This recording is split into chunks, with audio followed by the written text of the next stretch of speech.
We are in for a whole spat of provincial elections. Ontario is in one right now, and the parties stand up and say, vote for me, I will give you free transit. I will give you free housing. I will give you free dental care. Jay Golberg is with the Canadian Taxpayers Federation. He joins me right now because I put the question to you.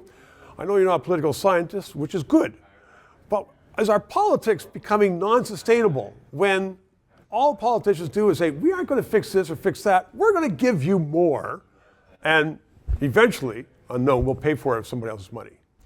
Well, that's the double problem. We're going to give you more, and we also don't have a way to pay for it. You know, if politicians want to offer offsets to find savings elsewhere for certain promises, God bless that's them. one thing, but obviously we're not seeing that. And here in Ontario, we had a $20 billion deficit announced by the Ford government. All the other parties are planning to run a bigger deficit. And my question to all the candidates would be, what would you do with $13 billion? And the reason I ask that is because that's how much we're paying in debt interest this year. It's more than we spend on post-secondary education, $1 billion a month. And without that, we could reduce everyone's tax load, income taxes by 25%. So why doesn't the party stand up and say that? In all these elections coming up, why doesn't someone say, vote for me, I'm not going to give you any freebies, but I am going to reduce the debt. And when we reduce the debt, everybody's going to get some sort of return on it. Well, that's exactly right. We saw that in Alberta when they paid off the provincial debt in the Klein era.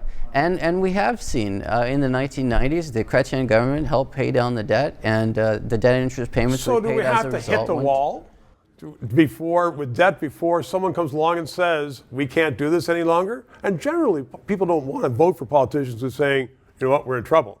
You know, it's unfortunate. We've seen governments all across the country, whether they're Conservative, Liberal, NDP, that are spending through the roof and that are just borrowing like crazy with nobody except for couple provinces in Atlantic Canada thinking about even balancing the budget.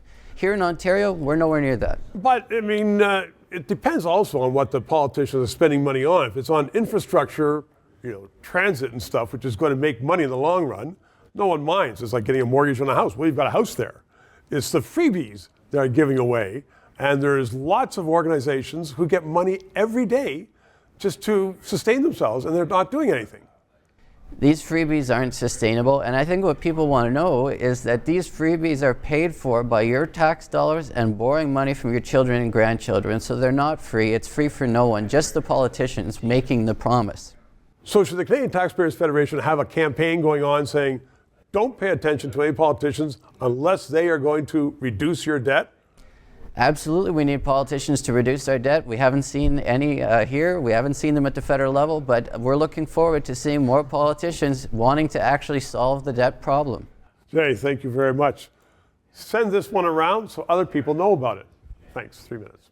Every day, Justin Trudeau tells you, I am making life more affordable for Canadians. And if you believe that, don't watch the station. But if you think that's baloney, as I do, that's a lie, then keep watching for non-biased, non-Prime Minister's Office funded news analysis.